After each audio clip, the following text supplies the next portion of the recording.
జీవితంలో సంద్రాలు, నా జీవితంలో అగ్ని, నా జీవితంలో ఎన్నో శ్రమలు, కానీ వీటన్నిటిలో నువ్వు నా కోట. You are my fortress, you are my refuge, you are my hiding place. ఇవన్నీ వచ్చినా నాకు భయం లేదు ప్రభు, ఎందుకంటే నువ్వు నా కోట.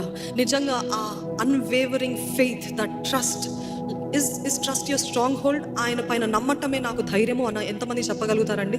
నా పరిస్థితులు ఏదేమైనా నాకు తెలుసు, నా దేవుడు నమ్మదగిన వాడు అన్నవారు ఉన్నారా? చూసినప్పుడు హీజ్ అ రైచియస్ జడ్జ్. ఆయన భీకరుడు, అగ్ని జ్వాలలు వంటి కన్నులు గలవాడు, కానీ ఆయన మనసు చాలా సున్నితమైన మనసు, చాలా ప్రేమించే మనసు, కనికర పూర్ణుడు, కనికర సంపన్నుడు అని ఆయన వాక్యం తెలియజేస్తుంది. ఈరోజు there is a word that God says, God దృష్టిస్తాడంట. విరిగి నలిగిన హృదయం కలిగిన వారిని దేవుడు దృష్టిస్తాడంట. ఇంకొక ట్రాన్స్లేషన్లో ఉంటుంది ఏంటిదంటే, God respects them who broken and contrite spirit. విరిగి నలిగిన హృదయముతో ఉన్నవారిని దేవుడు రెస్పెక్ట్ చేస్తాడంట. ఈరోజు ఆయన సన్నిధిలో గర్విష్ఠులుగా, అహంకారులుగా, లేకపోతే ఇండిఫరెంట్గా, ఏముందిలే అన్నట్టు ఇగ్నరెంట్గా ఉన్నట్లయితే దేవుడు అటువంటి వారిని దూరం పెడతాడంట. కానీ దేవుని సన్నిధిలో, దేవా నిన్ను పూజిస్తున్నానయ్యా, ఎంత గొప్పోడు అయ్యా, ఎంత మంచి మనస్సు ప్రభునిది, ఎంత చాలిన దేవుడు అయ్యా, నువ్వు ఉంటే నాకు అది చాలని విరిగి నలిగిన హృదయంతో ఆయన అడవురు చేస్తే వారిని దృష్టిస్తాడంట అండి దేవుడు.